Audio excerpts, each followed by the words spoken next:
à ceux qui forment une bande pour s'opposer à Dieu. Romains 2, versets 1 à 29. Ô homme, qui que tu sois, toi qui juges, tu es donc inexcusable, car en jugeant les autres, tu te condamnes toi-même, puisque toi qui juges, tu fais les mêmes choses. Nous savons en effet que le jugement de Dieu contre ceux qui commettent de telles choses est selon la vérité. Et penses-tu, ô homme qui juge ceux qui commettent de telles choses et qui les fait, que tu échapperas au jugement de Dieu? Ou méprises-tu les richesses de sa bonté, de sa patience et de sa longanimité, ne reconnaissant pas que la bonté de Dieu te pousse à la repentance? Mais par ton endurcissement et par ton cœur impénitent, tu t'amasses un trésor de colère pour le jour de la colère et de la manifestation du juste jugement de Dieu, qui rendra à chacun selon ses œuvres, réservant la vie éternelle à ceux qui par la persévérance à bien faire cherchent l'honneur, la gloire et l'immortalité, mais l'irritation et la colère à ceux qui par esprit de dispute sont rebelles à la vérité et obéissent à l'injustice. Tribulation et angoisse sur toute âme d'homme qui fait le mal, sur le juif premièrement puis sur le grec. Gloire, honneur et paix pour quiconque fait le bien, pour le juif premièrement puis pour le grec, car devant Dieu il n'a point d'exception de personne. Tous ceux qui ont péché sans la loi périront aussi sans la loi, et tous ceux qui ont péché avec la loi seront jugés par la loi. Ce ne sont pas en effet ceux qui écoutent la loi qui sont justes devant Dieu, mais ce sont ceux qui la mettent en pratique qui seront justifiés. Quand les païens qui n'ont point la loi font naturellement ce que prescrit la loi, ils sont, eux qui n'ont point la loi, une loi pour eux-mêmes. Ils montrent que l'œuvre de la loi est écrite dans leur cœur, leur conscience en rendant témoignage, et leurs pensées s'accusant ou se défendant tour à tour. C'est ce qui paraîtra au jour où, selon mon évangile, Dieu jugera par Jésus-Christ les actions secrètes des hommes. Toi qui te donnes le nom de juif, qui te repose sur la loi, qui te glorifie de Dieu, qui connaît sa volonté, qui apprécie la différence des choses, étant instruit par la loi, toi qui te flattes d'être le conducteur des aveugles, la lumière de ceux qui sont dans les ténèbres, le docteur des insensés, le maître des ignorants parce que tu as dans la loi la règle de la science et de la vérité, toi donc qui enseignes les autres, tu ne t'enseignes pas toi-même, toi qui prêches de ne pas dérober, tu dérobes, toi qui dis de ne pas commettre d'adultère, tu commets l'adultère, toi qui as en abomination les idoles, tu commets des sacrilèges, toi qui te fais une gloire de la loi, tu déshonores Dieu par la transgression de la loi, car le nom de Dieu est à cause de vous blasphémé parmi les païens, comme cela est écrit. La circoncision est utile si tu mets en pratique la loi, mais si tu transgresses la loi, ta circoncision devient incirconcision. Si donc l'incirconcis observe les ordonnances de la loi, son incirconcision ne sera-t-elle pas tenue pour circoncision? L'incirconcis de nature qui accomplit la loi ne te condamnera-t-il pas, toi qui la transgresses tout en ayant la lettre de la loi et la circoncision? Le juif, ce n'est pas celui qui en a les dehors, et la circoncision, ce n'est pas celle qui est visible dans la chair, mais le juif, c'est celui qui l'est intérieurement, et la circoncision, c'est celle du cœur, selon l'esprit et non selon la lettre. La louange de ce juif ne vient pas des hommes, mais de Dieu. Romains 2, verset 1er. Ô homme, qui que tu sois, toi qui juges, tu es donc inexcusable, car en jugeant les autres, tu te condamnes toi-même, puisque toi qui juges, tu fais les mêmes choses. C'est ce que l'apôtre Paul a dit aux légalistes parmi les Juifs. Devant Dieu, ceux qui jugent les autres sont pris dans leurs propres péchés, parce qu'ils n'ont pas reçu la rémission des péchés. Ces gens essayent de devenir justes en ne commettant pas de péché. Parce que leur cœur est lié par le péché, ils jugent et condamnent les autres pécheurs comme s'ils étaient les délégués de Dieu. À eux, l'apôtre Paul dit que du point de vue de la justice de Dieu, qu'un pécheur juge d'autres pécheurs revient à se condamner soi-même pour ses propres péchés. Comment quelqu'un peut-il juger les autres quand il commet les mêmes péchés? Les pécheurs condamnent les autres parce qu'ils ont eux aussi des péchés. Ce n'est pas différent de se condamner soi-même comme pécheur. Cependant, un pécheur qui ne connaît pas la justice de Dieu n'a pas le droit de juger les autres comme pécheurs. C'est parce que les péchés des autres sont les mêmes que les siens, donc tous les pécheurs doivent croire dans la justice de Dieu. En dépit de cela, les chrétiens d'aujourd'hui qui ne sont pas nés de nouveau bien qu'ils croient en Jésus se sont mis en bande pour s'opposer à Dieu. Il y a beaucoup de gens comme cela dans les communautés chrétiennes d'aujourd'hui, et ils enseignent à leur assemblée que même si Jésus a expié les péchés du monde et les a rendus justes, il est toujours vrai que le cœur humain aurait des péchés. Donc non seulement ils s'opposent à la justice de Dieu, mais ils font aussi que les autres rejettent le vrai amour de Dieu. Par contre, ceux qui sont nés de nouveau croient et suivent la justice de Dieu. Les dénominations ne sont pas ce qui peut vous amener au ciel. Avez-vous déjà vu une dénomination emmener quelqu'un au ciel ? C'est quand nous croyons nous-mêmes dans la justice de Dieu que nous sommes sauvés de nos péchés pour entrer dans le royaume du ciel. La qualification pour qu'un pécheur entre au ciel n'est atteinte que lorsqu'il croit que Jésus a remis les péchés de tout le monde par son baptême et le sang, c'est-à-dire quand il croit dans la justice de Dieu. L'évangile dans lequel la justice de Dieu est révélée vaut pour tout le monde. Dieu regarde si oui ou non on croit dans sa justice de tout cœur. Tout le monde doit donc croire que Jésus a résolu le problème de tous les péchés de ce monde par son baptême et le sang.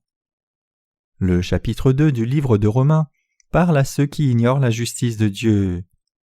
Les légalistes croient honorer Dieu correctement eux-mêmes. Quand il est question de leur foi légaliste, ils ont basé leur foi sur leurs propres actes. Ces gens sont prompts à juger les autres. Même de nos jours, ceux qui professent croire en Jésus sans même connaître la justice de Dieu sont comme cela. Les légalistes n'ont aucun intérêt pour la justice de Dieu. Cependant, par une foi légaliste qui ne soutient que les actes dessus de tout le reste, il est impossible d'atteindre la justice de Dieu. La position de la foi légaliste non seulement s'oppose à la justice de Dieu, mais elle refuse aussi de briser la justice des hommes devant la justice de Dieu. Dans ce monde, il y a beaucoup de dirigeants qui ont une foi légaliste qui s'oppose à la justice de Dieu. Puisqu'ils ne connaissent pas la justice de Dieu, ils enseignent et exhortent seulement leur assemblée à poursuivre les actes de la loi. Par exemple, ceux qui sont ignorants de la justice de Dieu et pratiquent la foi légaliste enseignent et croient qu'ils ne doivent jamais rien acheter ni vendre le dimanche. Mais les dirigeants eux-mêmes ne demeurent pas dans leurs propres enseignements. Les Juifs étaient comme cela. Sur la base de la loi, ils jugeaient la foi et les actes des gentils. Ils comparaient les gentils à des chiens, comme des gens qui ne connaissaient pas Dieu et adoraient des idoles. Cependant, eux-mêmes aussi enfreignaient la loi tout comme les gentils, et ils n'acceptaient pas la justice de Dieu. Ce n'est autre que les Juifs qui jugeaient les gentils avec la loi. Aujourd'hui, même si les gens croient en Jésus-Christ comme leur sauveur, s'ils ne croient pas dans la justice de Dieu, c'est-à-dire au baptême que Jésus-Christ a reçu et au sang qu'il a versé à la croix, alors ils sont comme ces Juifs. Romains 2, verset 2. Nous savons en effet que le jugement de Dieu contre ceux qui commettent de telles choses est selon la vérité.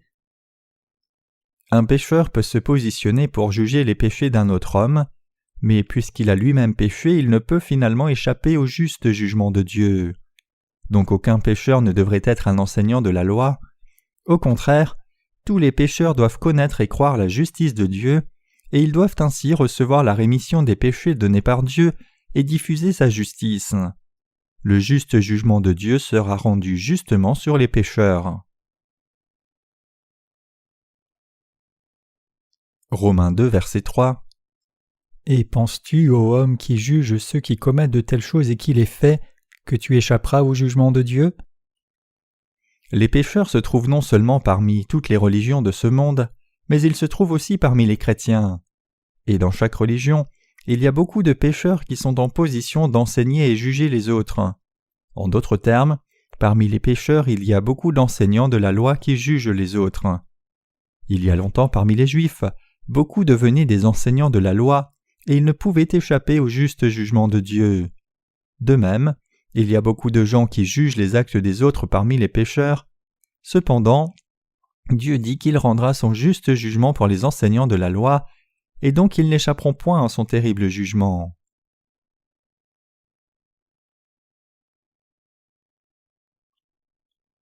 La bonté de Dieu, c'est la justice de Dieu. Romains 2, verset 4. Ou méprises-tu les richesses de sa bonté, de sa patience et de sa longanimité, ne reconnaissant pas que la bonté de Dieu te pousse à la repentance ? Ceux qui connaissent et croient la puissance de l'évangile de la justice de Dieu peuvent être décrits comme quelqu'un qui a expérimenté la bonté de Dieu et la grâce abondante de sa justice dans la rémission des péchés. Par contre, ceux qui, ne connaissant pas la justice de Dieu, ont une foi légaliste, qui essayent d'établir leur propre justice, sont des gens qui ont méprisé l'amour de Dieu.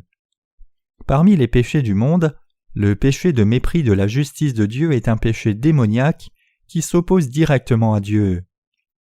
Donc nous devons réaliser et croire que la colère terrible de Dieu sera versée sur ceux qui méprisent sa justice et sa miséricorde, révélée dans le baptême et le sang de Jésus. La justice de Dieu désigne l'Évangile qui a expié tous les péchés de ce monde par le baptême de Jésus et son sang qui a été versé à la croix. Tout le monde doit connaître et croire dans la justice de Dieu sans faute. Sans connaître la justice de Dieu, il est impossible de croire en Jésus correctement, et même la croyance en Jésus comme son sauveur est futile aussi. Aujourd'hui même, quand il s'agit de croire en Dieu, seuls peu de personnes croient vraiment en lui avec la connaissance de l'Évangile dans lequel la justice de Dieu est révélée. Dans le cœur des gens de ce monde, il y a une tendance à considérer Dieu seulement comme le supérieur ou le très vertueux de tout l'univers, mais ils doivent savoir que Dieu est bon. La nature nous montre aussi la bonté de Dieu. Le monde autour de nous révèle la vraie bonté de Dieu. Chaque moment où nous respirons de l'air merveilleux et voyons la nature, nous pouvons vraiment sentir combien nos vies s'appuient sur la bonté de Dieu. À chaque fois que nous utilisons les ressources du monde pour construire des maisons, faire des habits, planter des graines, nous pouvons saisir que Dieu est effectivement bon pour nous. La justice et la bonté de Dieu sont révélées non seulement dans l'évangile de l'eau et de l'esprit, mais aussi dans nos vies. Cependant, la justice de Dieu n'est pas révélée dans la nature. La justice de Dieu est révélée glorieusement comme la vérité parmi les nombreuses transgressions de l'humanité. Selon que quelqu'un connaisse et croit dans la justice de Dieu, cela détermine s'il est quelqu'un qui méprise la bonté de Dieu ou pas. La justice de Dieu révélée dans l'Évangile est trop grande, donc comme Paul a dit, nous ne devons pas être bornés devant Dieu, c'est parce que c'est la justice de Dieu qui amène la liberté et la paix du péché à tous les croyants.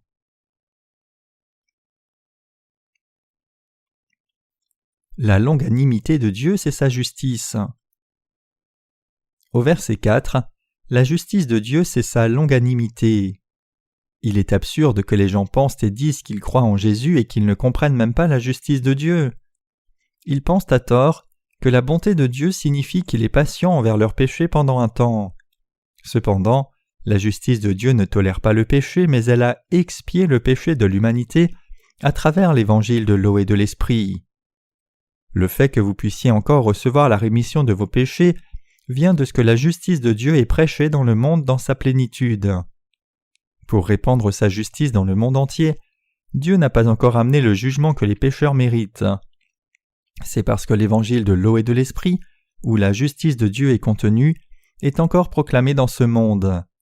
Si vous avez appris la justice de Dieu ou l'avez découverte, alors vous devez mettre de côté votre ancienne foi et avoir une foi nouvelle. Quand les gens croient dans la justice de Dieu, ils découvrent que la longanimité de Dieu est grande. Alors qu'est-ce que sa longanimité ? Sa longanimité, c'est que Dieu a donné sa justice aux pécheurs et il les a appelés à être sauvés de leurs péchés par la foi. Il y a 3 attributs de Dieu. Le premier, c'est la volonté de Dieu pour le salut répandu sur les pécheurs en révélant sa justice. Le second, c'est sa patience et endurance, et le troisième, c'est sa longanimité qui ne rend pas son jugement pour le péché de sitôt. Quand ces 3 attributs sont définis dans la justice de Dieu, le premier c'est la justice de Dieu qui répand la grâce concrètement pour expier les péchés de l'humanité. Le second, c'est sa grande patience pour ces pécheurs de l'humanité. Et le troisième, c'est sa bonne longanimité qui attend jusqu'à ce que son don soit diffusé sur tous. Ici, endurance signifie que Dieu a enduré les péchés de l'humanité pendant longtemps pour leur rémission. Combien est-ce merveilleux que Dieu ait soutenu le monde avec patience jusqu'à ce jour ? Les gens du monde d'aujourd'hui n'ont pas la crainte de Dieu et sont face au péché. La loi de Dieu est piétinée et même son nom est souvent insulté. En dépit de cela, Dieu ne punit pas immédiatement ceux qui l'insultent de la sorte. C'est parce qu'il a répandu l'évangile de sa justice sur la terre. L'évangile de la justice de Dieu est vraiment merveilleux. Les religieux commettent toutes sortes de péchés au saint nom de Christ. Pourquoi Dieu les laisse-t-il alors? Pourquoi ne fait-il pas venir sa juste colère du ciel qui tombe sur ces gens abominables? Il n'y a qu'une raison à cela, c'est parce que Dieu a décidé d'expier tous les péchés en révélant sa justice à toute personne dans ce monde.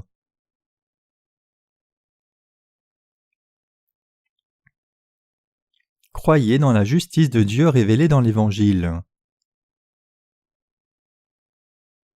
Pour toutes les vies, il y a deux chemins. L'un est le chemin du salut qui les conduit au salut des péchés en croyant dans la justice de Dieu révélée dans l'Évangile, et l'autre est le chemin de la perdition qui renie la bonté de Dieu. Sur quel chemin vous embarquerez-vous?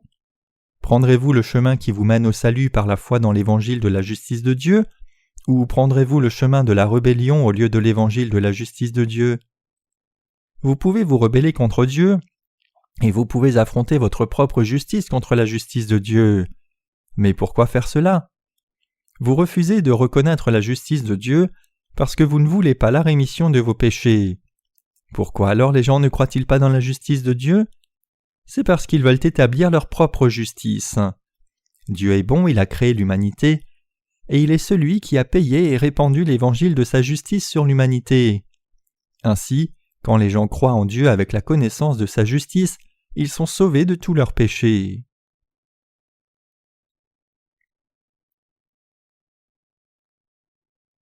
Le salut de la colère accumulée de Dieu.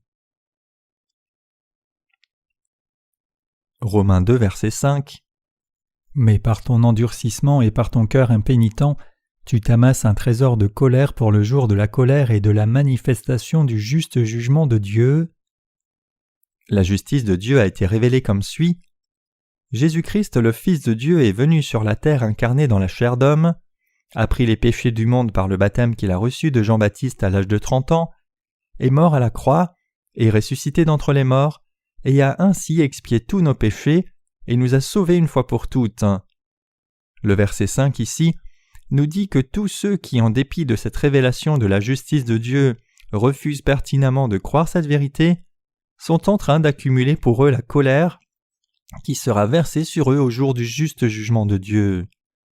Les pécheurs subiront la colère de Dieu en dépit d'avoir cru en Jésus comme leur sauveur, à cause de leur refus borné de croire dans la justice de Dieu.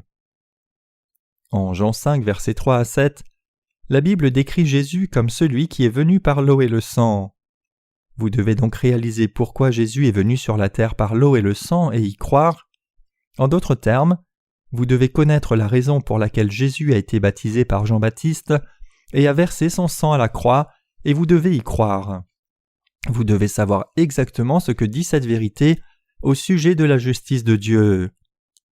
Tout le monde peut échapper à ses péchés et être libre en croyant dans la justice de Dieu, mais en dépit de cela, les chrétiens qui restent pécheurs s'abusent eux-mêmes par le péché qu'ils ont commis par leur insuffisance. Ceux qui ne connaissent pas la justice de Dieu se condamnent eux-mêmes pour leurs péchés et sont emprisonnés. Pour résoudre le problème du péché par eux-mêmes, ils s'appuient sur leurs propres efforts comme le jeûne, la pénitence, le service ou l'engagement dans une bonne cause. Cependant, dans ce monde, il y a encore trop de chrétiens qui ont encore du péché dans leur cœur, en dépit de leur foi en Jésus. Ces gens doivent sans faute croire dans la parole de l'eau et de l'esprit donnée par Jésus, et ils doivent être sauvés de leurs péchés d'abord. Vous devez savoir exactement et sans faute ce que l'évangile de l'eau et de l'esprit dont la Bible parle signifie. Quand les sacrificateurs faisaient des sacrifices dans le tabernacle, ils devaient laver leurs mains et pieds à la cuve de bronze. S'ils s'approchaient de Dieu sans avoir lavé leurs mains et pieds à la cuve, ils auraient été mis à mort. Donc la cuve de bronze était d'une importance cruciale pour les sacrificateurs. C'est parce que les sacrificateurs pouvaient enlever leurs impuretés avec l'eau de la cuve. Pour les gens d'aujourd'hui aussi, quand il est question de la foi en Jésus, ils doivent croire en lui avec la connaissance de l'Évangile qui contient la justice de Dieu. Jésus a obéi à la volonté de Dieu, qui était d'effacer les péchés de tous les gens du monde par le baptême qu'il a reçu de Jean-Baptiste. Jésus a porté les péchés du monde à la croix. Dans la Bible, les deux éléments indispensables qui sont absolument nécessaires pour révéler la justice de Dieu sont le baptême de Jésus et son sang à la croix. L'évangile de vérité qui peut vaincre les péchés du monde. Il est écrit en 1 Jean 5, versets 5 à 6 « Qui est celui qui a vaincu le monde, si ce n'est celui qui croit que Jésus est le Fils de Dieu? Celui qui est venu par l'eau et le sang, Jésus-Christ? Avez-vous la foi que Jésus est le Fils de Dieu? Jésus est venu sur la terre incarné dans la chair d'un homme. Jésus a été baptisé par Jean et crucifié par des soldats romains. Il est ainsi devenu le sauveur de tous les pécheurs. Jésus est venu vers les pécheurs par l'eau et le sang. Il est venu non seulement par le sang, mais par l'eau et le sang. Il est venu sur la terre incarné dans la chair d'un homme pour délivrer les pécheurs de tous leurs péchés. Et en étant baptisé par Jean-Baptiste, il a pris tous les péchés de tous les pécheurs sur son propre corps. Pourquoi Jésus a-t-il été baptisé par Jean-Baptiste? Il a été baptisé pour que tous les péchés du monde soient transférés sur son corps. C'est parce que Jésus a été baptisé par Jean-Baptiste qu'il devait être crucifié et verser son sang pour mourir à la croix.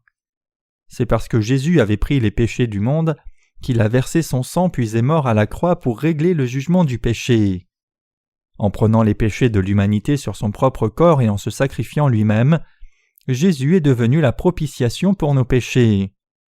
Par le baptême de Jésus et son sang à la croix, le salut de l'humanité a été accompli. Dieu a ainsi sauvé tous ceux qui croient en Jésus comme leur sauveur de tous les péchés du monde.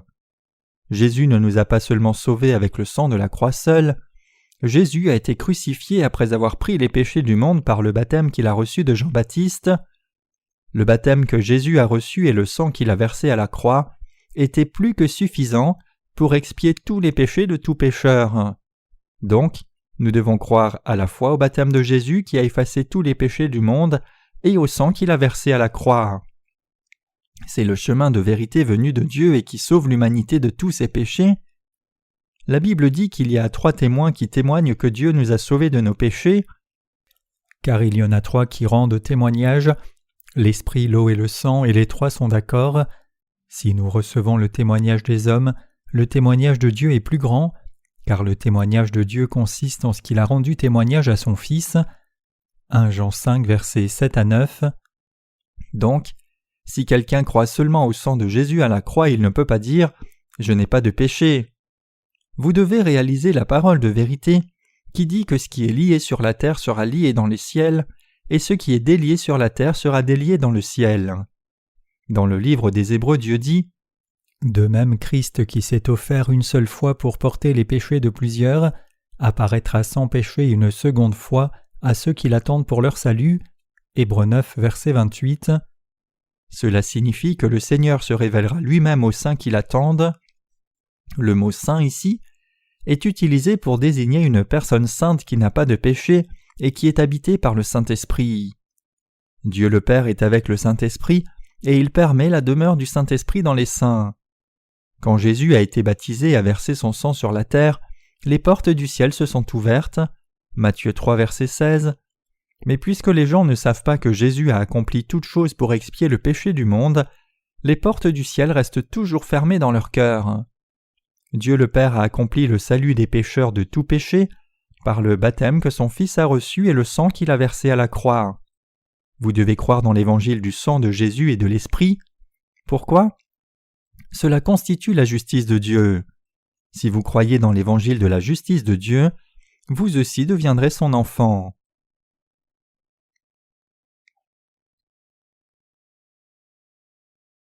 La juste colère de Dieu. La justice de Dieu a effacé vos péchés blancs comme neige. Cependant, la justice de Dieu condamnera quiconque ne croit pas dans sa justice. La seule pensée que notre Dieu est vraiment juste suffit pour nous faire trembler de peur. Dieu amène la justice sur la terre entière. Le seul moyen d'échapper au jugement de la juste colère de Dieu, c'est de croire dans l'Évangile qui a expié les péchés de l'humanité par l'eau et l'Esprit. Dieu a dit clairement qu'il amènerait sa colère sur quiconque n'obéit pas à sa justice par manque de respect. Tous les humains doivent donc chercher l'évangile de la justice de Dieu et le trouver. Ils doivent y croire de tout leur cœur. C'est parce que l'évangile de la justice de Dieu, c'est l'évangile le plus fidèle. La terrible colère. Où un pécheur doit-il trouver le salut du péché? Si nous méritons tous la colère de Dieu, si cette colère est répandue sur nous selon la quantité de nos péchés, et si la conséquence des péchés commis dans cette vie est révélée dans sa colère, alors comment pouvons-nous, nous qui ne pouvons nous empêcher de commettre des péchés toute notre vie, échapper à cette colère? Le seul moyen d'y échapper, c'est la foi placée dans le baptême de Christ et son sang à la croix, qui a pris toute la colère de Dieu entièrement. C'est la justice de Dieu. Comment quelqu'un peut-il échapper à la colère de Dieu sans croire en sa justice? Aucun pécheur ne peut jamais échapper à la colère de Dieu et le résultat de l'incrédulité de la justice de Dieu, c'est d'accumuler sa colère terrible sur sa propre tête. Tout pécheur doit croire dans la justice de Dieu et être sauvé de tous ses péchés. La justice de Dieu deviendra alors sa justice. La vérité qui permet aux pécheurs d'être sauvés de la terrible colère de Dieu, c'est la justice de Dieu.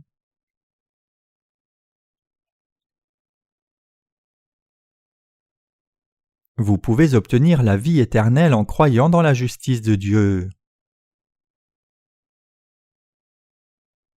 Romains 2, verset 6. Qui rendra à chacun selon ses œuvres. Dieu est miséricordieux, mais il est aussi strict envers les pécheurs. À tous ceux qui vivent par le légalisme, ne croient pas dans sa justice et s'y opposent, Dieu rendra sa rétribution pour leurs péchés. Cependant, même si ce péché est un péché qui s'oppose directement à Dieu, les gens ne réalisent pas quel grave péché c'est de ne pas croire dans la justice de Dieu et d'insister plutôt sur la foi légaliste devant Dieu. Mais notre Dieu rendra son jugement à chacun selon sa foi. Tous les pécheurs doivent réaliser qu'ils seront condamnés pour leurs péchés, il n'y a pas d'exception. La Bible parle de 2 voies qui sont ouvertes pour chacun.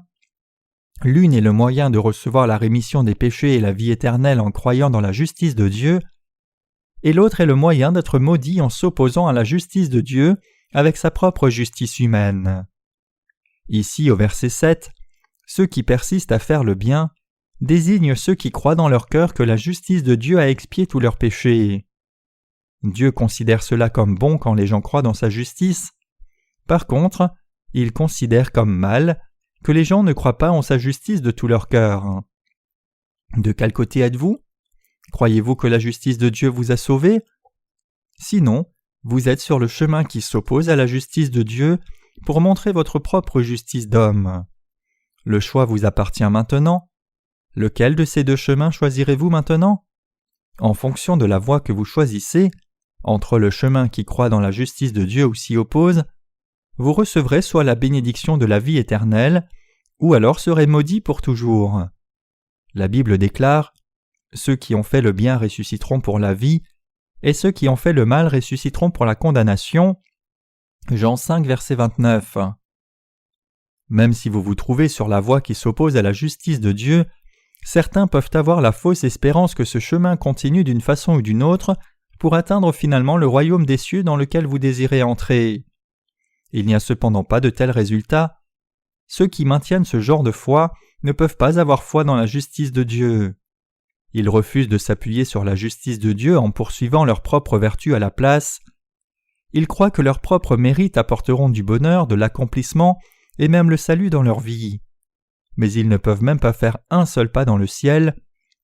Vous devez reconnaître le fait que si vous marchez sur la mauvaise voie pour montrer votre propre justice d'homme, alors la fin de cette voie sera votre destruction. Étrangement, même si certains voyageurs reconnaissent qu'ils sont sur la mauvaise voie, au lieu de l'abandonner et d'aller sur la bonne voie, ils espèrent à tort qu'ils atteindront finalement leur destination s'ils prennent une autre direction le long de la route.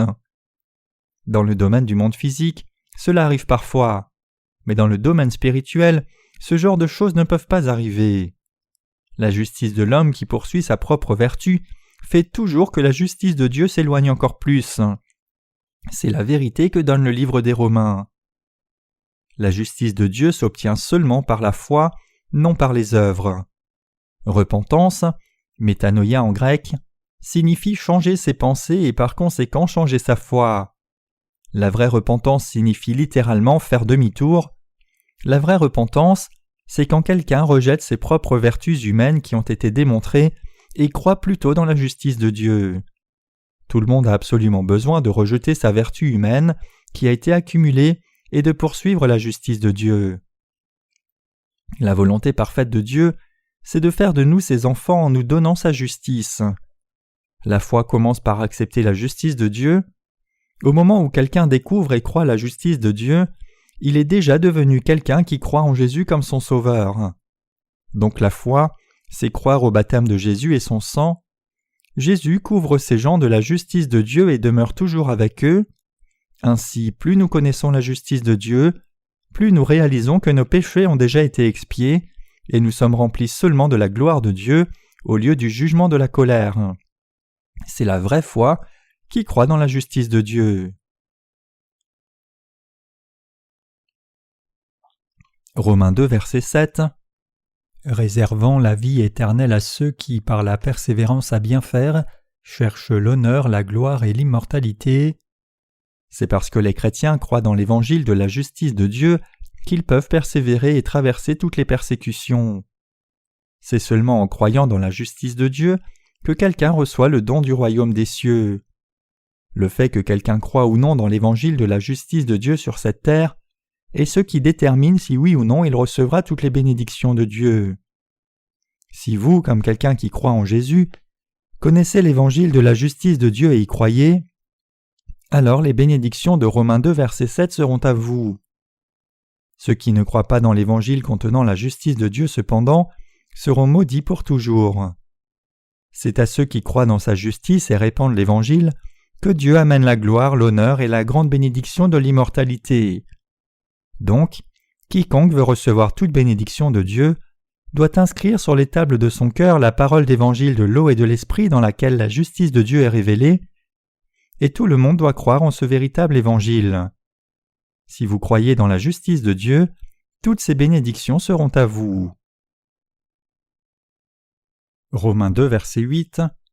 Mais l'irritation et la colère à ceux qui, par esprit de dispute, sont rebelles à la vérité et obéissent à l'injustice. Parmi les chrétiens qui professent croire en Jésus, Dieu dit qu'il amènerait sa colère et indignation à ceux qui se mettent en bande par orgueil pour s'opposer à l'évangile de la justice de Dieu au lieu d'y croire. Dans le christianisme d'aujourd'hui, ceux qui professent croire en Jésus s'unissent souvent pour s'opposer à la vérité de l'évangile qui contient la justice de Dieu au lieu d'y croire. Ces gens ne croient pas dans la justice de Dieu parce qu'ils ont plus de respect pour ceux qui courent vertueusement dans leur propre dénomination que pour la justice de Dieu révélée par Jésus. Donc ils se sont opposés à la justice de Dieu. Ces croyants et les individus qui appartiennent à ce genre de dénomination commettent un grand péché contre Dieu. Ils n'échapperont pas à la punition de l'enfer, c'est ce que Dieu dit. Romains 2, verset 9. Tribulation et angoisse sur toute âme d'homme qui fait le mal, du juif premièrement, puis aussi du grec. Quel est ce mal humain devant Dieu ? Le plus grand mal humain devant Dieu, c'est de ne pas croire dans sa justice. C'est parce que c'est dans la justice de Dieu que se trouve la rémission du péché de l'humanité, l'amour de Dieu qui a été accompli. Grâce à la justice de Dieu, les humains peuvent maintenant vivre avec Dieu pour toujours. En d'autres termes, parce que c'est dans sa justice que Dieu a permis que toutes les bénédictions soient données à l'humanité. Ne pas croire dans la justice de Dieu, c'est le plus grand mal de l'homme. L'apôtre Paul dit que parce que les Juifs n'ont pas cru au baptême et au sang de Jésus qui constituent la justice de Dieu comme la rémission de leurs péchés, la tribulation et l'angoisse seront sur eux. Pour tous les gentils de ce monde maintenant, s'ils ne croient pas dans la justice de Dieu, ils seront aussi sujets à la colère de Dieu tout comme les Juifs. Ainsi, à partir de maintenant, tout le monde doit croire dans la parole d'évangile de la justice de Dieu et être libéré de cette terrible colère, que ce soit un Juif ou un gentil. Romains 2, verset 10. Gloire, honneur et paix pour quiconque fait le bien, pour lui juif premièrement, puis pour le grec. Que veut-on dire par quiconque fait ce qui est bon devant Dieu ? Il n'y a pas de plus grand bien devant Dieu que de croire dans l'évangile de sa justice. Pourquoi ?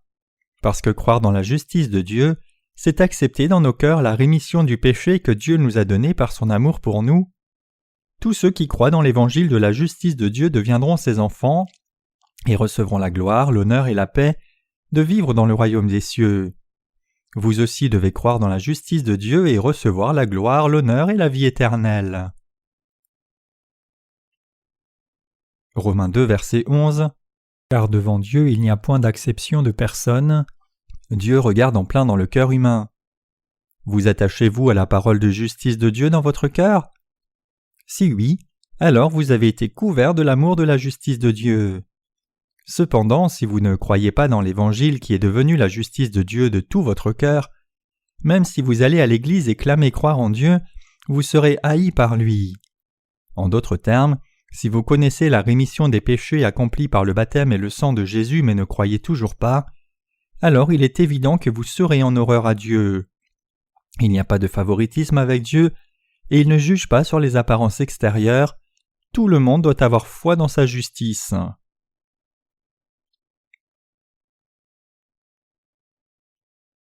Ceux qui commettent le péché dans leur conscience. Romains 2, verset 12. Tous ceux qui ont péché sans la loi périront aussi sans la loi, et tous ceux qui ont péché avec la loi seront jugés par la loi. Ceux qui périssent devant Dieu sont détruits parce qu'ils ne croient pas dans la justice de Dieu. Personne ne peut cacher son cœur devant Dieu, peu importe combien il essaye de le faire. Si une personne se consacre à connaître et garder la loi de Dieu seule, et n'a pas d'intérêt pour la justice de Dieu ni ne croit, alors elle sera toujours sous la colère de Dieu à cause de ce péché de ne pas avoir cru dans sa justice. Même si vous avez vécu sans la connaissance de la parole de la loi de Dieu, si vous n'avez pas d'intérêt pour sa justice et n'y croyez pas, alors vous aussi serez sujet au jugement de la colère de Dieu. Car quiconque n'accepte pas l'amour de la justice de Dieu dans son cœur et essaye seulement d'établir sa propre justice, voit Dieu démolir et écraser sa foi sans pitié. Les humains sont jugés selon les normes sociales quand ils commettent le mal dans leurs sociétés respectives. Par exemple, la loi positive est l'une des normes sociales concrètes. Un juge exerce le jugement sur un cas selon la loi positive de la société. Dans une cour de justice, le juge demande que tous les témoins disent la vérité et rien que la vérité. Cependant, le jugement de l'homme est rendu sur la base de vérités partielles, principalement, et si des témoins tordent leur témoignage ou témoignent faussement, un mauvais jugement est rendu, indépendamment de la vérité réelle. Sur ce point, le jugement de Dieu est infiniment supérieur au jugement de l'homme. Le juste jugement de Dieu est rendu selon la connaissance suffisante et la vérité complète qui se base sur la justice. Ainsi, personne ne peut mentir devant la justice de Dieu. Les gentils qui n'ont pas la loi reconnaissent leurs péchés dans leur conscience. Ils essayent de se défendre eux-mêmes, selon l'argument qu'à la différence des Juifs, ils n'ont pas reçu la loi, et ils sont même d'accord avec la justice de Dieu qui condamne les Juifs. Par la loi, Dieu a dit aux Juifs comment ils devaient vivre, mais ils n'ont pas obéi à cette parole. Pire encore, ils n'ont même pas mis de côté l'hypocrisie, et ils ont été ainsi face à sa parole. Les Juifs ont péché sous la loi. Mais les gentils n'avaient pas la loi de Dieu. Comment donc les gentils pouvaient-ils être condamnés par la loi? Comment pouvaient-ils même être accusés de péché? En dépit de cela, Paul a dit « Ceux qui ont péché sans la loi périront aussi sans loi » verset 12. Dieu a donné une conscience à tout humain pour fonctionner comme sa déléguée. Donc même pour ceux qui sont sans la loi de Dieu, leur conscience joue le rôle de la loi de Dieu. Paul dit ce qui suit au sujet de la conscience humaine. D'abord, les gentils n'ont pas la loi que Dieu a donnée aux Juifs, mais ils ont toujours la loi qui est gravée dans leur cœur. Deuxièmement, parce que les gentils ont une conscience, cette conscience leur dit d'obéir à la loi, et quand ils n'obéissent pas, elle les condamne. C'est d'une importance cruciale. Cela signifie que tout le monde est sous la loi de Dieu, indépendamment de sa foi en Dieu ou non. Donc il n'y a personne dans ce monde qui puisse dire qu'il n'y a pas de Dieu ou clamer ne pas connaître sa loi. Romains 2, verset 13. Ce ne sont pas en effet ceux qui écoutent la loi qui sont justes devant Dieu, mais ce sont ceux qui la mettent en pratique qui seront justifiés. Ce passage nous dit que les humains ne peuvent pas devenir sans péché en gardant la loi de Dieu. Pour le salut des âmes humaines, Dieu nous a donné sa justice en dehors de la loi. La justice de Dieu se trouve dans la parole d'évangile de l'eau et de l'esprit. En recevant le baptême donné par Jean, Jésus a accepté tous les péchés du monde, il est mort à la croix, et il est ressuscité d'entre les morts, accomplissant ainsi toute la justice de Dieu. C'est pour délivrer les croyants de leurs péchés que Jésus a été baptisé et qu'il est mort à la croix. C'est la justice de Dieu et son amour. C'est en croyant dans cette vérité que nous pouvons devenir sans péché. La rémission de nos péchés est obtenue, ni en gardant la loi ni en la pratiquant, mais seulement en croyant dans la justice de Dieu. Romains 2, verset 14. Quand les païens qui n'ont point la loi font naturellement ce que prescrit la loi, ils sont, eux qui n'ont point la loi, une loi pour eux-mêmes. Dans ce monde, il y a beaucoup trop de gens qui n'ont pas d'intérêt pour Dieu ni n'essayent de le connaître, et qui ne font confiance qu'à leur propre conscience. Mais la Bible dit clairement ici qu'il n'y a personne qui puisse dire ne pas connaître la loi de Dieu et ne pas l'avoir reçue. En donnant une conscience au cœur de l'humanité, il leur a donné la capacité de discerner et de distinguer le bien du mal. Sans doute certaines personnes diront « Puisque je suis un gentil, je ne savais pas ce qu'était le péché, donc on devrait me donner une nouvelle chance de croire en Jésus. » Cependant, même si les gens clament ne pas connaître la loi de Dieu, il est toujours clair que leur conscience a pris le rôle de la loi de Dieu, et donc ils ne peuvent pas protester devant Dieu et lui demander de leur donner une autre chance de recevoir la rémission de leurs péchés. Romains 2, verset 15. Il montre que l'œuvre de la loi est écrite dans leur cœur, leur conscience en rendant témoignage, et leurs pensées s'accusant ou se défendant tour à tour. La loi que Dieu nous a donnée est la base sur laquelle le péché, le bien et le mal sont reconnus, et la conscience de chaque personne constitue aussi cette base. La conscience d'un homme révèle ce qui est juste ou mauvais à son cœur. Bien sûr, ce n'est pas un baromètre parfait du bien et du mal, donc quand des moments viennent pour ceux qui sont ignorants de la loi de Dieu d'être sujets au juste jugement de Dieu pour leurs péchés, ils ne peuvent pas s'excuser en disant qu'ils n'ont pas péché, et donc que ce jugement serait un faux jugement. Ainsi, chacun doit croire dans l'évangile de l'eau et de l'esprit, qui est devenu la justice de Dieu.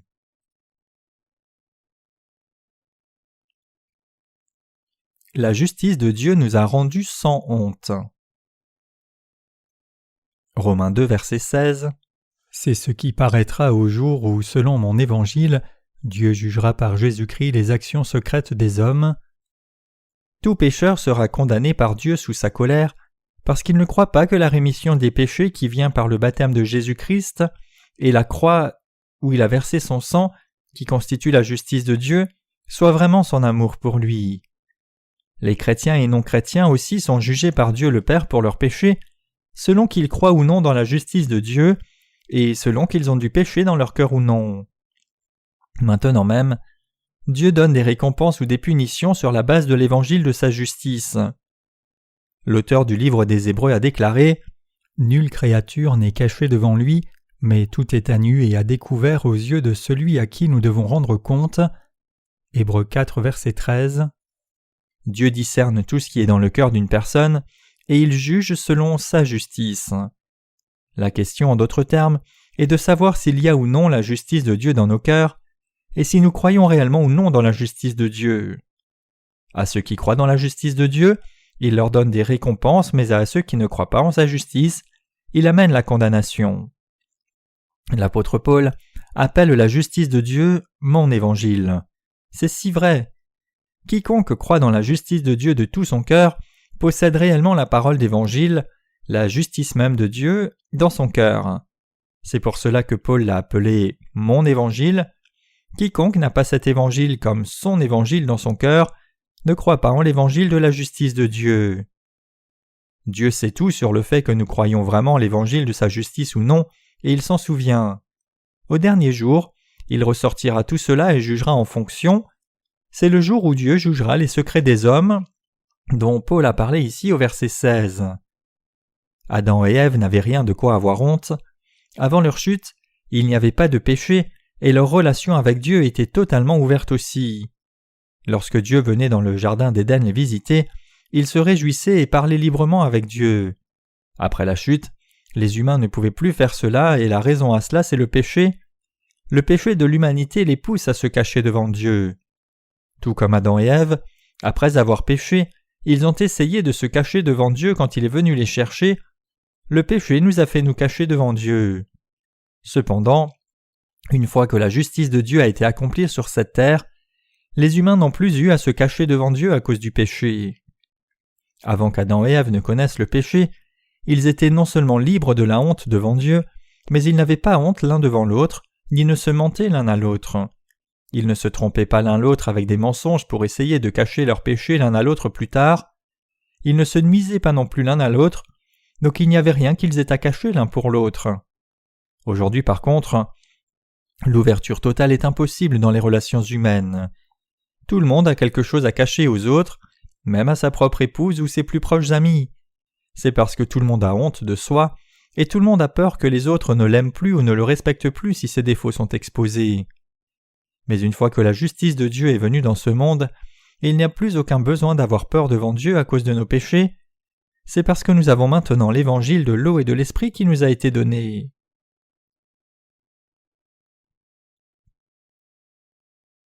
Dieu a fabriqué et nous a donné le vêtement de justice. Que signifiaient les feuilles de figuier pour Adam et Ève ? Cela signifiait la bonté de l'homme. Cela signifiait qu'alors que la bonté de l'homme ne dure que quelques jours au plus, la justice de Dieu dure toujours. C'est pour cela que nous cherchons la justice de Dieu bien plus que la justice de l'homme. Tout le monde doit croire sans faute dans la justice de Dieu. Personne ne peut échapper au jugement de ses péchés. Le jugement du péché est inévitable et c'est bien prouvé. Nous voulons tous nier cela, mais nous ne pouvons tromper nos cœurs qui sont souillés par nos vies quotidiennes. Les humains couvrent leurs péchés avec leur propre bonté, essayant de se cacher à la vue des autres avec leur comportement calculé. Ces tentatives prouvent seulement qu'en comparaison à la justice de l'homme, la justice de Dieu est absolument bien plus vertueuse. Cependant, l'évangile de la justice de Dieu déclare qu'il jugera sans faute les péchés de l'humanité. Dieu ne tolère ou ne pardonne pas le péché sans prix. Au contraire, il a accompli la condamnation du péché en Jésus-Christ. Jésus-Christ a accompli toute la justice de Dieu. En étant baptisé par Jean-Baptiste au Jourdain et crucifié, Matthieu 3, versets 13 à 17, Jean 19, versets 28 à 30. Le baptême et le sang de Jésus-Christ et la justice de Dieu ont déjà réglé la punition de l'humanité pour ses péchés. Maintenant, vous devez croire dans la justice de Dieu de tout votre cœur, et vous devez ainsi revêtir le vêtement de la justice de Dieu. N'attendez pas le jour où Dieu vous révélera tous vos secrets et vous jugera. Croyez dans la justice de Dieu maintenant et recevez la rémission de vos péchés. Vous qui vous appelez Juifs. Romains 2, verset 17. Toi qui te donnes le nom de Juif, qui te repose sur la loi, qui te glorifie de Dieu. Les Juifs et les chrétiens ont tiré gloire du fait qu'ils croyaient seulement en Dieu. Et ils ont pensé à leur propre façon dont il était bon de vivre selon la loi et se reposer sur leur foi dans la loi. Cependant, Dieu a dit que ceux qui ne croient pas dans sa justice et restent encore pécheurs seront tous sujets au jugement de la colère à cause de leurs péchés. Donc bien que ces gens aient clamé croire en Jésus comme leur sauveur, ils n'avaient pas de quoi être fiers. En d'autres termes, même si vous dites que vous croyez en Jésus, si vous croyez sans la connaissance de la justice de Dieu, alors vous n'avez pas de quoi vous vanter. Cependant, si vous croyez en Jésus avec la juste connaissance de la justice de Dieu, alors vous pouvez être fiers de cette foi devant Dieu. Une foi qui connaît et croit la justice de Dieu est une foi dans laquelle vous pouvez trouver de la fierté. Si vous avez cette foi, c'est-à-dire si vous connaissez et croyez la justice de Dieu, alors vous êtes qualifié pour être fier de la justice de Dieu devant Dieu. Si au contraire vous ne croyez pas dans la justice de Dieu, alors vous n'avez rien que votre propre justice dont vous vantez. Quiconque se vante de sa propre justice devant Dieu souffrira à cause de sa justice. Au temps de Paul, c'étaient les Juifs qui s'opposaient à la justice de Dieu. C'est pour cela que Paul a commencé ce verset en disant « Si toi tu t'appelles Juif », aujourd'hui, les gens qui font partie de cette catégorie pourraient inclure les chrétiens passionnés, les catholiques fervents et d'autres fanatiques religieux de diverses religions. Imaginons ici que quelqu'un qui ne croit pas dans la justice de Dieu puisse penser ainsi. Paul, entendant combien les Juifs critiquaient la morale des gentils, les reprenait sévèrement. En faisant cela, Paul a dit aux Juifs de croire aussi dans la justice de Dieu tout comme les gentils. Pourquoi Paul a-t-il dit aux Juifs de croire dans la justice de Dieu quand ils croyaient tous en Dieu après tout ? C'est parce que Dieu ne veut pas des religieux qui ne connaissent pas sa justice, mais il veut des justifiés qui ont foi dans la justice réelle. Devant Dieu, si quelqu'un a foi dans son cœur dans sa justice, c'est quelque chose de loin plus important que s'il est devenu chrétien extérieurement.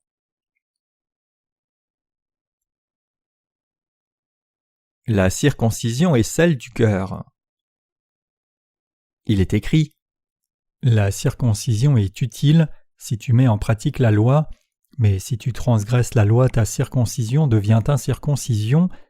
Si donc l'incirconcis observe les ordonnances de la loi, son incirconcision ne sera-t-elle pas tenue pour circoncision ?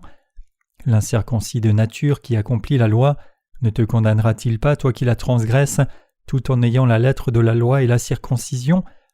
Le juif, ce n'est pas celui qui en a les dehors, et la circoncision, ce n'est pas celle qui est visible dans la chair. Mais le juif, c'est celui qui l'est intérieurement, et la circoncision, c'est celle du cœur, selon l'esprit et non selon la lettre. La louange de ce juif ne vient pas des hommes, mais de Dieu. Romains 2, versets 25 à 29. Ici, Paul a dit clairement que la circoncision, c'est celle du cœur. Nous sommes devenus les enfants de Dieu sans péché, en croyant dans la parole du baptême et du sang de Jésus, non en essayant par nous-mêmes avec nos œuvres vertueuses. C'est en croyant dans la parole de Dieu que nous sommes devenus ses enfants. Croyez-vous dans l'évangile de l'eau et de l'esprit dans votre cœur ? Avez-vous reçu la circoncision spirituelle qui enlève tous les péchés de votre cœur et les remet tous pour toujours ? Votre cœur a-t-il foi dans la parole ? Non seulement vos actes vus des yeux, mais avez-vous vraiment cette foi que Jésus a été baptisé, qu'il est mort à la croix et ressuscité pour vous ? Sur la base de quelle parole avez-vous reçu la rémission de vos péchés ? Ce n'est pas seulement en allant à l'église que quelqu'un devient une personne réellement juste devant Dieu. C'est en croyant dans la parole d'Évangile où la justice de Dieu est révélée. L'on reçoit la rémission des péchés seulement en croyant de tout cœur dans la parole écrite de la justice de Dieu. Non seulement le livre des Romains témoigne de cela, mais les écritures entières de l'Ancien et du Nouveau Testament témoignent que l'on devient juste seulement en croyant dans la parole de la justice de Dieu. Pour autant que la justice soit concernée, peu importe pour Dieu que les gens essayent de ne pas commettre de péché ou pas, tous sont injustes, peu importe qu'ils essayent de devenir justes par leurs propres efforts. Pour nous, il existe seulement la justice de Dieu, et c'est seulement cette justice qui est exaltée. Si quelqu'un croit vraiment dans la parole de Dieu et reçoit la rémission des péchés, alors il est sauvé de tous ses péchés. La Bible dit que Dieu sonde le cœur et éprouve les pensées. Cela signifie que lorsque Dieu nous regarde, il regarde si nos cœurs sont droits ou pas. En d'autres termes, Dieu regarde la foi qui est dans nos cœurs. Quand Dieu regarde nos cœurs, il regarde si nous croyons ou pas dans le baptême et le sang de Jésus-Christ comme notre salut. Qu'en est-il de vous alors ? Avez-vous vraiment été remis de tous vos péchés en croyant au baptême et au sang de Jésus de tout votre cœur ? Vous devez tous recevoir la rémission de vos péchés dans votre cœur et être ainsi circoncis spirituellement. Qu'a fait le Seigneur pour expier tous nos péchés ? Réalisez-vous que Jésus a été baptisé par Jean-Baptiste au Jourdain ? N'a-t-il pas pris tous les péchés par ce baptême ? Effectivement, c'est pour vous et moi que Jésus a été baptisé et qu'il est mort à la croix. C'est Jésus qui a porté toutes nos iniquités. Matthieu 3, verset 15, Ésaïe 53, verset 6. Par son baptême, Jésus a pris sur lui tous les péchés du monde, qu'ils soient commis extérieurement ou intérieurement, c'est-à-dire par nos actes ou pensées. Il a porté toutes les iniquités commises par chaque être humain. En résultat à cela, notre âme, comme celle de ceux qui croient dans cette vérité, a été ramenée à la vie et nous sommes maintenant capables de suivre la volonté du Seigneur avec joie parce que nous croyons au Seigneur. En parlant du salut de l'humanité, la Bible dit « Car c'est en croyant du cœur qu'on parvient à la justice et en confessant de la bouche qu'on parvient au salut. » Romains 10, verset 10. Même quand quelqu'un reçoit la rémission de ses péchés en croyant dans la parole du Seigneur, il y a beaucoup de moments où ses actes sont révélés insuffisants. Nos péchés du monde n'ont pas été révélés pour le moment, au contraire ils seront exposés encore plus tard. Cependant, puisque Jésus a pris tous nos péchés en étant baptisé au Jourdain, et parce qu'il a porté toute notre condamnation pour le péché à la croix, nous sommes sans péché jusqu'à la fin grâce à notre foi. Si vous croyez dans la justice de Dieu, vous aussi serez sauvés de tous les péchés du monde. Le commencement de votre foi dans la justice de Dieu est initié quand vous croyez que Jésus-Christ est le sauveur des pécheurs. C'est cette foi que le Seigneur voit, et c'est à cause de cette foi qu'il demeure dans nos cœurs et nous dirige. Comme il est écrit, la circoncision c'est celle du cœur. C'est en croyant au baptême de Jésus de tout cœur que quelqu'un est sauvé de tous ses péchés. Le salut garanti par le Seigneur n'a rien à voir avec nos propres actes. Quand quelqu'un reçoit la rémission de ses péchés dans son cœur, sa pensée est vraiment en paix. Parce que sa foi a été approuvée par Dieu, la joie et le bonheur s'élèvent de son cœur réjoui. Quand il s'agit de recevoir ce salut, la rémission du péché donnée par le Seigneur, il est absolument nécessaire de croire dans la vérité dans son cœur. J'espère et prie que vous croyiez aussi de tout votre cœur au baptême et au sang de Jésus, la justice de Dieu, et receviez ainsi votre salut. Romains 2, verset 18.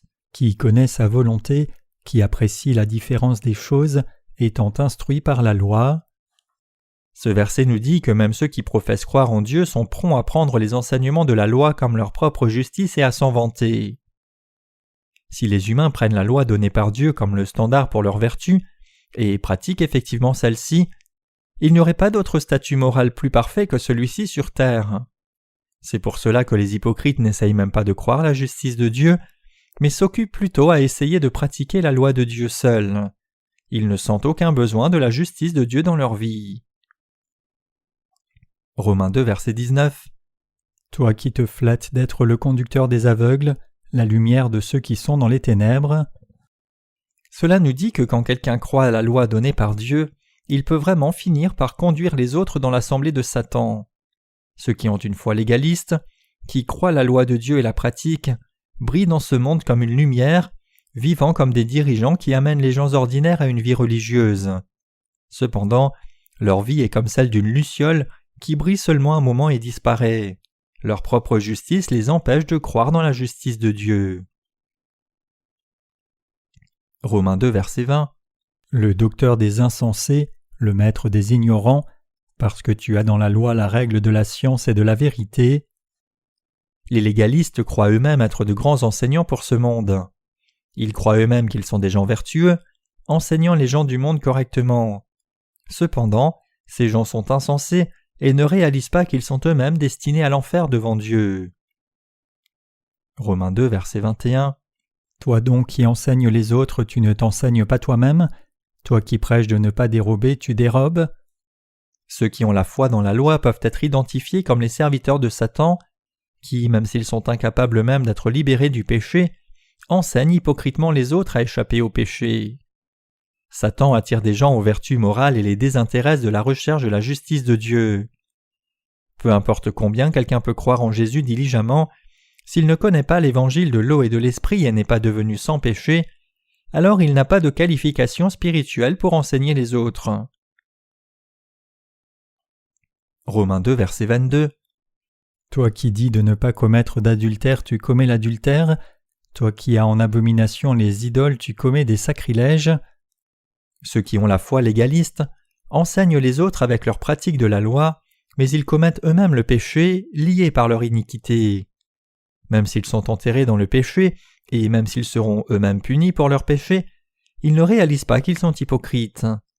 Comment sur terre alors pourrait-il enseigner aux autres à s'éloigner du péché ? La raison pour laquelle la Bible reprend ces gens de la sorte pour leur foi légaliste est en vue qu'ils croient aussi dans la justice de Dieu et reviennent à la juste voie de Dieu. Romains 2, verset 23. Toi qui te fais une gloire de la loi, tu déshonores Dieu par la transgression de la loi.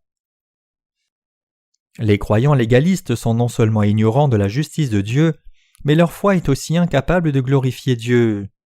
Ce n'est pas la loi de Dieu dont on devrait être fier, mais c'est la parole d'évangile de l'eau et de l'esprit qui contient la justice de Dieu que l'on doit croire et dont l'on doit être fier.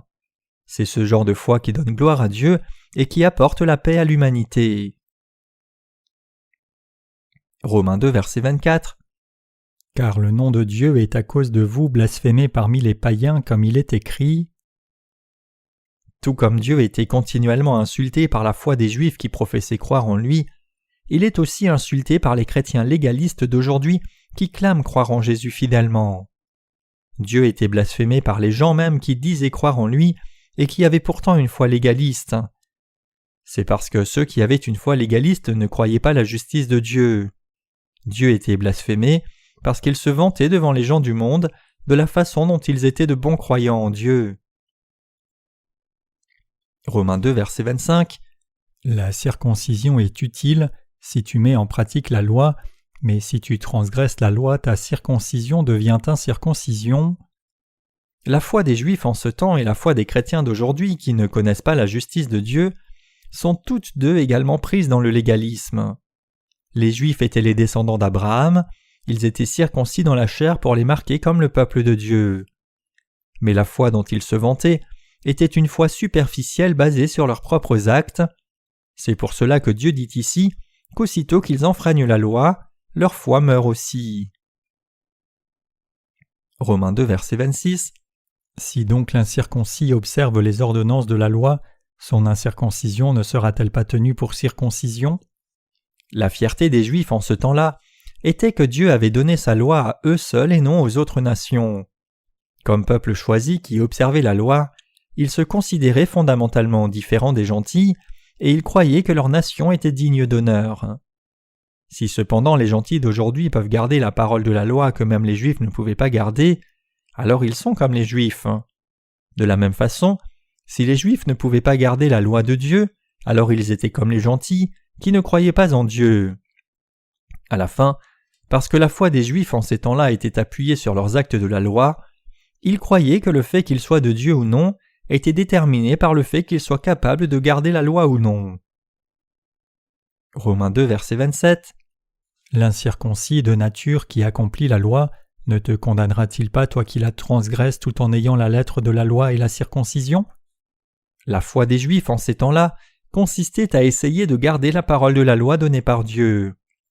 Donc ici, Paul demande rhétoriquement si les gentils gardaient la loi en croyant la justice de Dieu, les Juifs seraient-ils alors jugés par les gentils? Romains 2, verset 28. Le Juif, ce n'est pas celui qui en a les dehors, et la circoncision, ce n'est pas celle qui est visible dans la chair. Qui sont les gens circoncis spirituellement?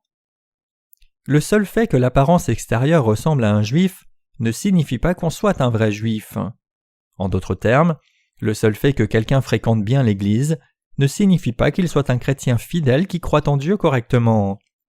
Ce sont seulement ceux qui croient dans la justice de Dieu qui sont les vrais circoncis de Dieu. Si quelqu'un croit correctement ou pas en Dieu est déterminé par le fait qu'il croit ou non dans la parole d'évangile de l'eau et de l'esprit où la justice de Dieu est révélée. Donc nous ne pouvons pas appeler certaines personnes gens de Dieu juste parce qu'ils croient en Dieu d'une certaine façon et vont régulièrement à l'Église. Ceux qui sont vraiment devenus le peuple de Dieu sont seulement ceux qui ont reçu la rémission de leurs péchés dans leur cœur en croyant dans la justice de Dieu.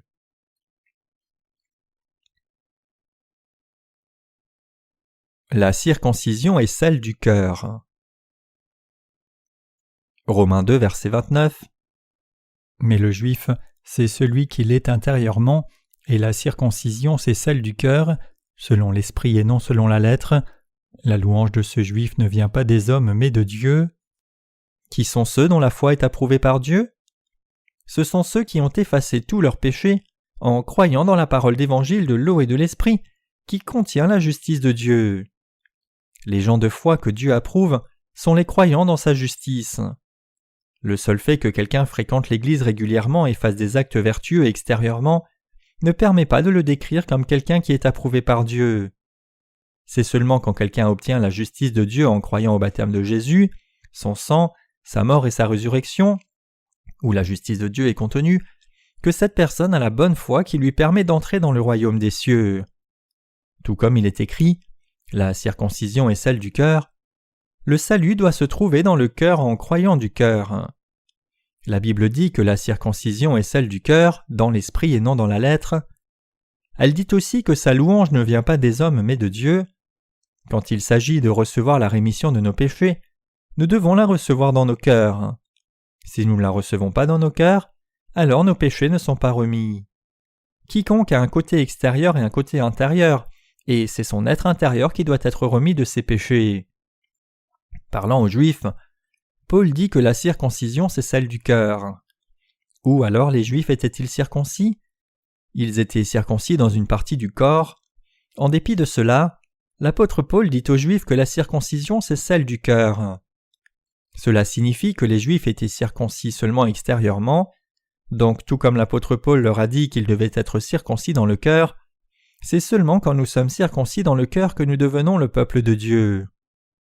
L'apôtre Paul dit que nous devons recevoir la rémission de nos péchés dans nos cœurs, non en étant circoncis extérieurement, mais en étant circoncis dans nos cœurs. En Romains 3, Paul dit « Qu'en est-il si certains n'ont pas cru ?»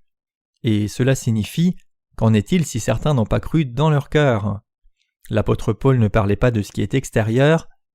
Puisqu'il a dit que la circoncision est celle du cœur, nous devons reconsidérer notre propre foi à partir de ce passage.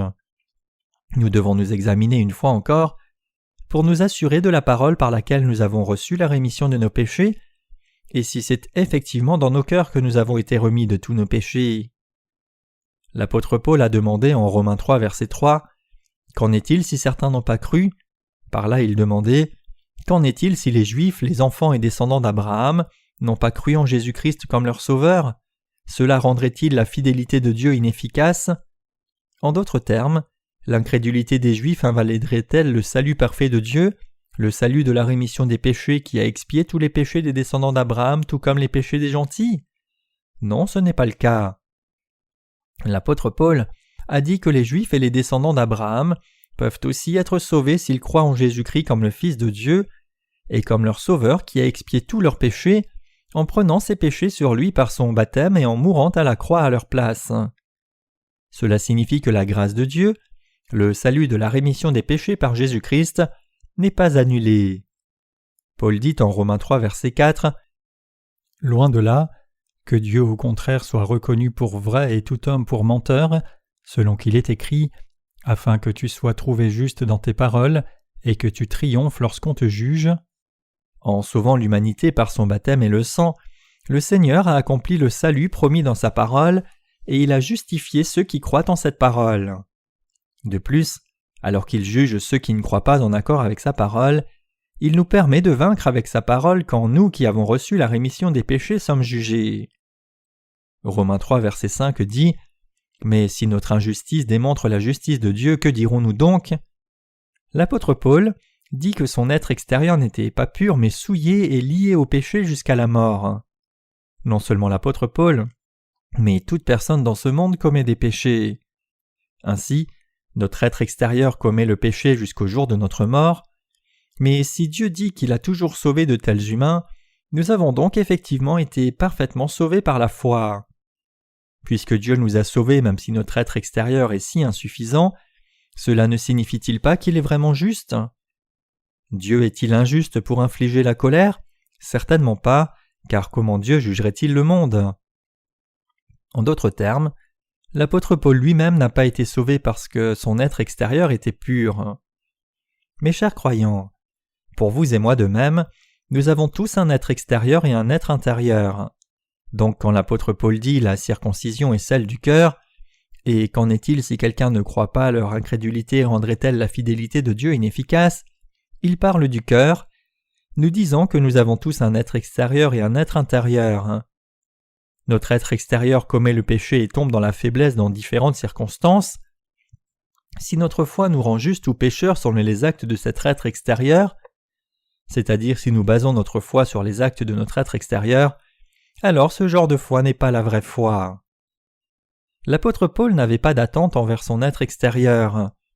Ceux qui ont reçu la rémission des péchés ont aussi un être extérieur et un être intérieur, et quand nous regardons à notre être extérieur, nous pouvons seulement être déçus.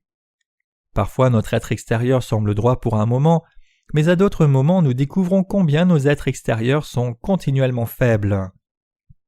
Donc, la Bible dit que notre être extérieur a été crucifié avec Jésus-Christ en étant baptisé en lui. Romains 6, verset 3. En d'autres termes, notre être extérieur est mort. Jésus-Christ nous a dit qu'il a expié tous les péchés commis par nos êtres extérieurs. Même pour nous, les justes qui avons été sauvés, Quand nous regardons notre être extérieur, le plus souvent nous sommes déçus par ce que nous voyons. Malgré cela, nous avons beaucoup d'attentes pour notre être extérieur trop souvent. Quand notre être extérieur va bien, il semble qu'il y ait un espoir, mais quand ce n'est pas le cas, quand notre être extérieur ne va pas selon les désirs de nos cœurs et court plutôt dans la direction opposée, alors nous regardons notre être extérieur et nous sommes complètement déçus. Certains justes trébuchent souvent à cause de cela. Ils sont déçus par ce qu'ils voient de leur être extérieur et pensent que leur vie de foi est maintenant terminée, mais ce n'est pas vrai. Notre être extérieur a déjà été crucifié, il est mort avec Christ. Même pour nous qui avons reçu la rémission de nos péchés, notre être extérieur commet encore des péchés en vivant dans ce monde. Le péché n'est-il alors pas un péché? Non, un péché est un péché. Quel genre de péché est alors ce péché? C'est un péché mort. C'est un péché qui a déjà été crucifié à mort avec le Seigneur grâce à lui. Le problème n'est pas que notre être extérieur commette des péchés en vivant dans le monde, mais c'est quand notre cœur se déroute. Que notre chair soit insuffisante n'est pas un problème devant le salut de notre Seigneur. Une fois que nous recevons la rémission de nos péchés, nos insuffisances sont encore plus révélées. Si nous devions baser notre salut là-dessus, c'est-à-dire la foi que nous sommes justifiés si notre être extérieur ne pêche pas et que nous devenons pécheurs si nous péchons, alors cela ne peut que signifier que notre salut serait imparfait. Si nous devons baser notre salut, la rémission de nos péchés, sur les actes commis par notre être extérieur, alors nos cœurs dévient et vident dans une dimension complètement différente du genre de foi qu'Abraham avait en Dieu. Comme l'a dit l'apôtre Paul, la circoncision c'est celle du cœur, c'est en croyant en Jésus-Christ de tout notre cœur que nous avons été justifiés et sommes devenus justes. Que notre être extérieur puisse vivre selon la volonté de Dieu ou non ne détermine pas si nous sommes justes ou pécheurs. Cependant, puisque nous humains vivons avec l'être extérieur et l'être intérieur, le problème c'est que nos cœurs peuvent changer selon ce que les deux soulignent en vivant dans ce monde. Trop souvent, nous mettons l'accent sur notre être extérieur. Nous devenons forts quand notre être extérieur est droit, et quand il est insuffisant, nous sommes déçus et nos cœurs font naufrage. L'apôtre Paul dit clairement que ce genre de foi n'est pas la foi correcte. Si la circoncision est celle du cœur, alors où est notre vraie foi?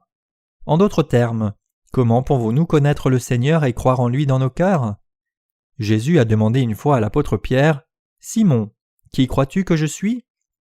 Qui penses-tu que je suis ?» Pierre répondit alors en disant, « Seigneur, tu es le Christ, le Fils du Dieu vivant. » Pierre croyait cela de tout son cœur. Quand Pierre a confessé sa foi à Jésus, Jésus lui a dit, « Tu as raison, et cette connaissance ne vient pas de toi mais du Père. » En d'autres termes, Jésus a approuvé la foi de Pierre comme la foi juste. Abraham n'avait pas de fils légitime.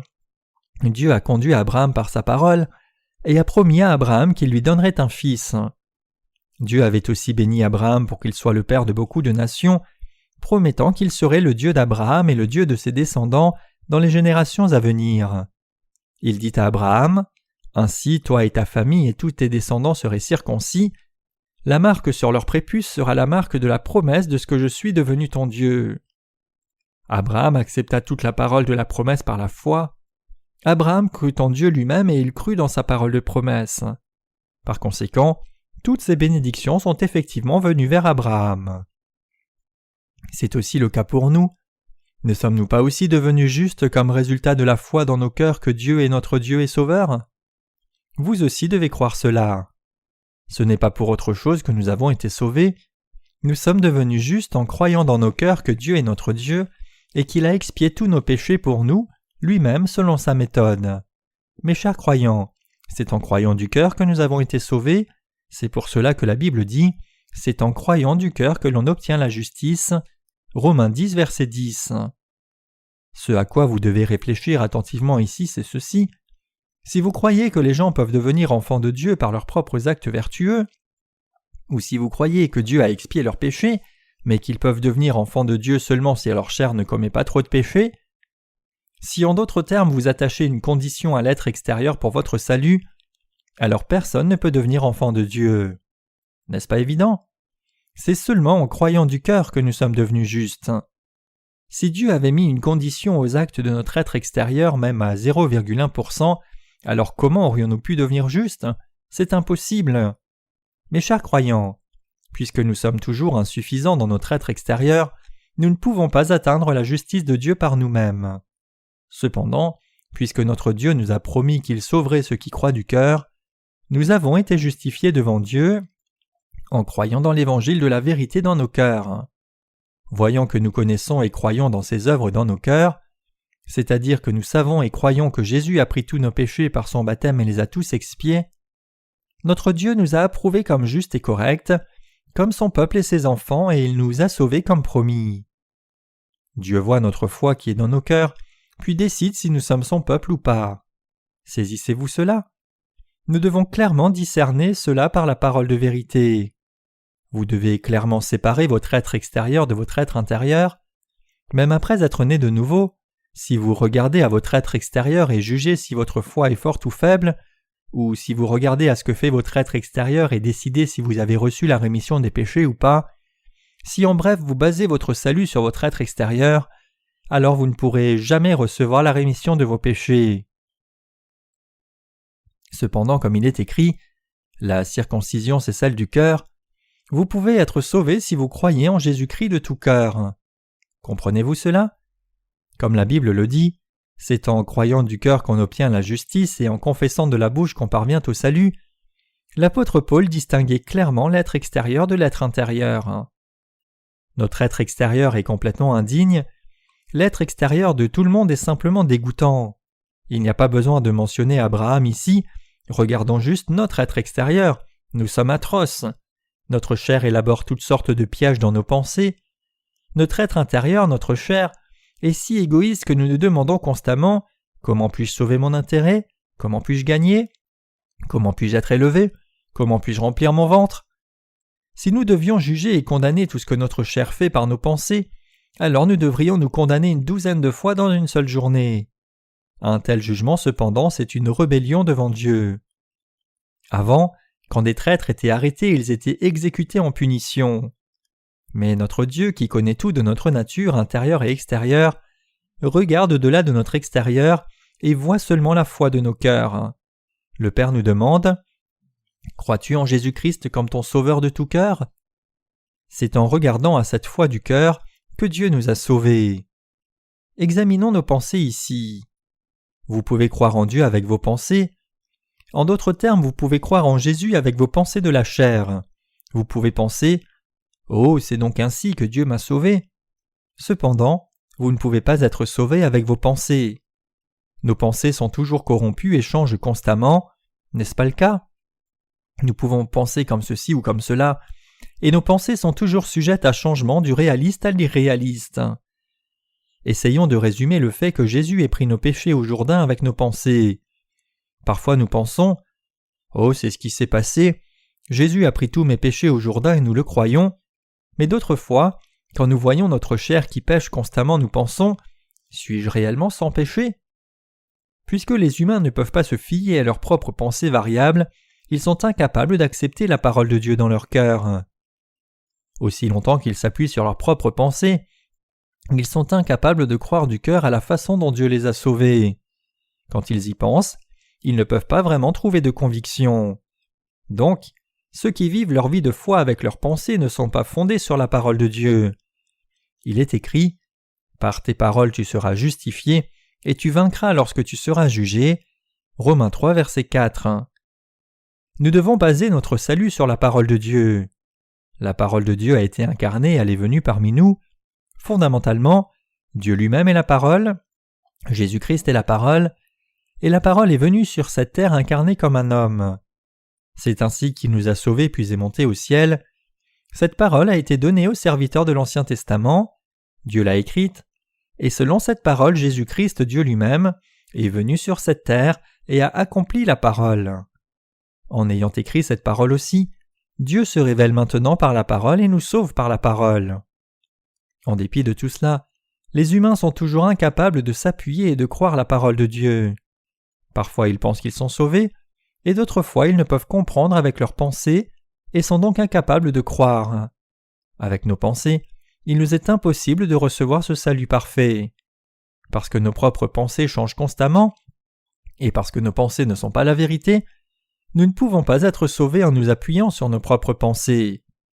C'est pour cela que l'apôtre Paul a dit dans la Bible que la circoncision c'est celle du cœur, disant que c'est en croyant dans la vérité avec le cœur que nous sommes sauvés.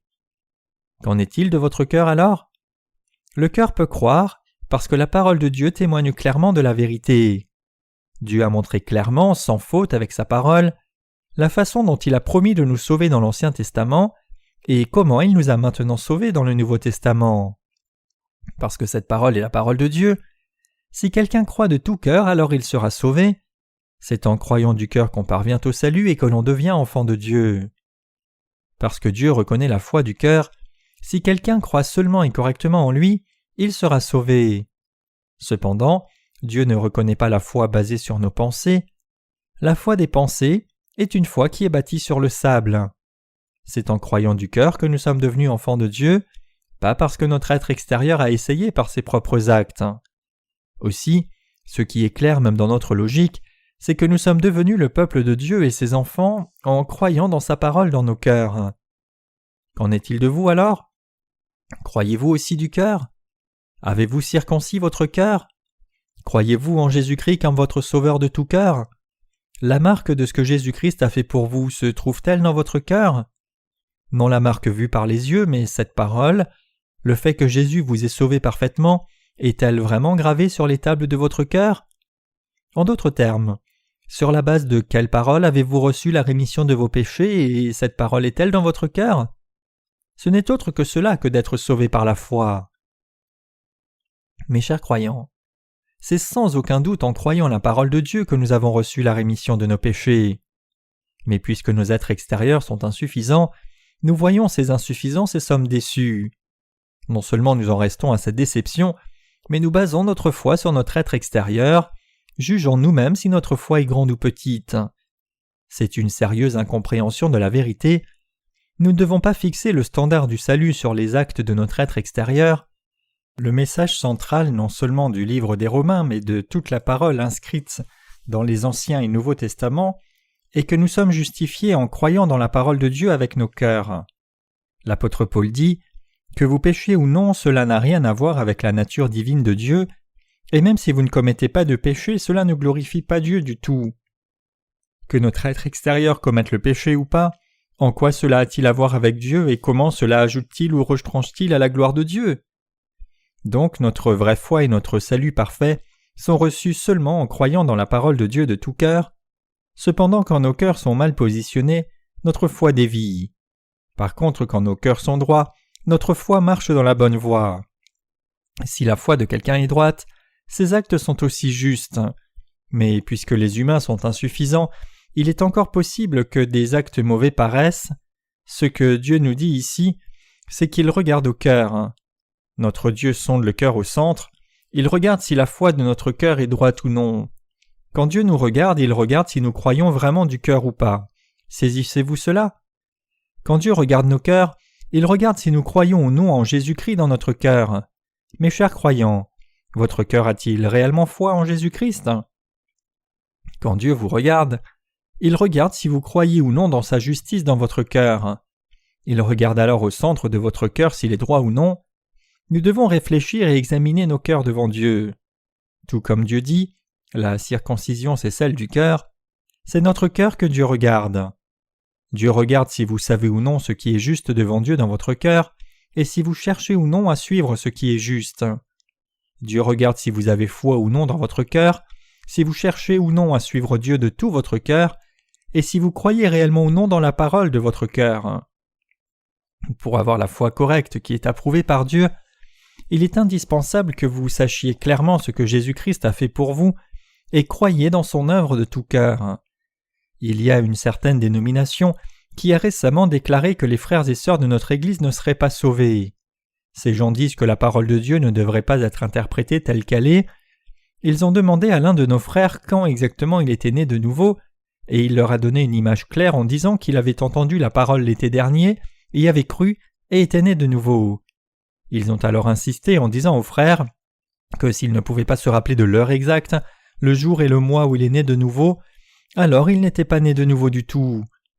Cette dite secte du salut en Corée a pour but de tout expliquer scientifiquement, y inclut la façon dont quelqu'un naît de nouveau et le jour où le Seigneur reviendra. Bien sûr, si nous devons rechercher la date exacte à laquelle nous sommes nés de nouveau dans nos cœurs, c'est tout à fait possible. Nous pouvons donner l'heure exacte, le jour, le mois et l'année. Cependant, même si nous ne pouvons pas nous en rappeler, si vous et moi croyons maintenant au Seigneur dans nos cœurs, alors vous et moi sommes réellement sauvés. Notre Seigneur a pris sur lui tous nos péchés en étant baptisé au Jourdain. Il a alors été condamné en mourant à notre place. N'a-t-il pas été blessé pour nos transgressions et n'a-t-il pas été brisé pour nos iniquités? N'a-t-il pas pris toutes les iniquités que notre être extérieur commet? Bien sûr qu'il l'a fait. Il a aussi pris tous les péchés que notre être intérieur commet. C'est ainsi que nos âmes ont été ramenées à la vie, et nous pouvons maintenant suivre la volonté de Dieu de tout cœur en croyant dans cette vérité. C'est quelque chose que seuls ceux qui sont sauvés peuvent faire. Que dit la Bible? Elle dit que nos actes sont terriblement insuffisants en tout temps, même après avoir reçu la rémission des péchés. Maintenant même, ces insuffisances n'ont pas toutes été exposées. Il y a d'autres choses en chemin. Cependant, si vous croyez de tout cœur que Dieu est votre Dieu et croyez que Jésus, Dieu lui-même, a pris tous vos péchés au Jourdain par son baptême et a porté la condamnation de ses péchés à la croix, et si vous croyez en ce que Jésus a fait pour vous de tout votre cœur, alors vous êtes effectivement sauvés. Ceux qui parlent et croient à tous de ce non-sens sur l'heure et la date du salut, qui prétendent qu'ils croient la parole parce qu'elle serait prouvée scientifiquement, et que c'est seulement quand quelqu'un croit de la sorte qu'il a la foi parfaite, ces gens-là ne sont pas sauvés. Dieu a montré clairement que c'est du cœur que quelqu'un croit pour la justice. Ainsi vous et moi devons croire dans nos cœurs que Jésus-Christ est notre Sauveur. Croyez-vous ainsi? Amen. C'est par là que la foi commence et c'est par là que le Seigneur guide nos cœurs. Et il approuve cette foi comme droite et juste en disant « Tu es juste, tu es à moi, je suis ton Dieu ». À partir de là, Dieu bénit nos cœurs et il veut que nous le suivions avec cette foi du cœur qui croit en lui.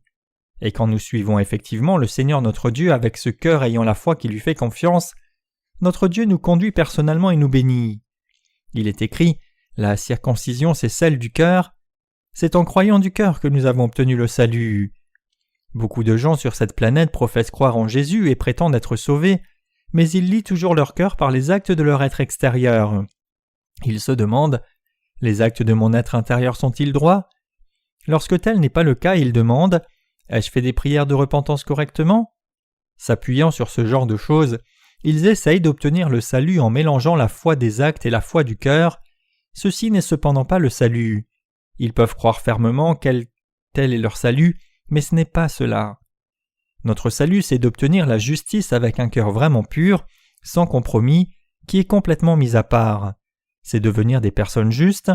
Cela n'a absolument rien à voir avec nos propres actes, même pas un soupçon. Quand votre cœur reçoit la rémission des péchés, vous êtes joyeux et reconnaissant, et voulez faire de bonnes œuvres sans vous forcer. Vous voudrez servir le Seigneur, rendre témoignage, et faire ce qui est vraiment bon et beau.